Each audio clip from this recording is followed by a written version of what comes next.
one of the most special days of my life. Adon ti special moment ko may sa ibilang ko dito nga may sa kadagiti. Nagasat ka taon nga al daw di taon ko da.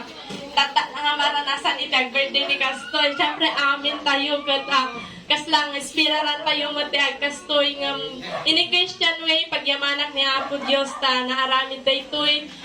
Dagiti naganak ko inang tatang mama ken papa agyamanak kada kayo ta ibagbagak kanya yung ito di lang akwartan gumadiyo mo nga kayat ket kunani Ate Myra kunana ket syempre mariknak mat iti ragsak kas may sanga ina ket kunani mamang mo itay nga mapan ko maagpad agpa specs tray pero madinak nasagit ka no magirik na nakakakita kanya kan kada kayo amin na Kriza dagiti friends ko ay may agyamanaktahan nyo nga panang paay kanya invitation ko Youth Empowered, thank you so much.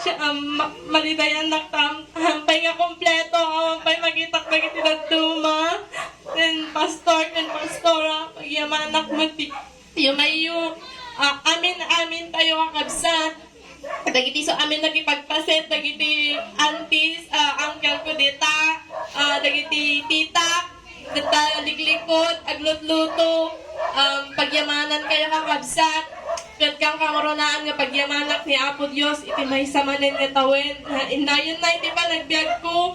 Kat agyam-yaman ako na ikan ko na kadagiti sa amin nga bendisyon nga maawat ko oray na dumadala tamot pagrigata ng babay ni titulong na kuna nadjay nga all things are possible kuna na babay titulong ni Apo Dios kat mamati na nga amin tayo mo nga na bendisyon na ni dating daw makipag-celebrar kanya kat pagyamanak o nagkakabsat ti presensya ken kadayo kada tayo kada kami kanyak launay ket mariknak unay isuporta ken ayan yu kastamet iti presensya ni Holy Spirit ni Lord agyam-yaman ket to God be the glory. Enjoy tayo laang magipag-enjoy kayo ket kanyak ket thank you so much.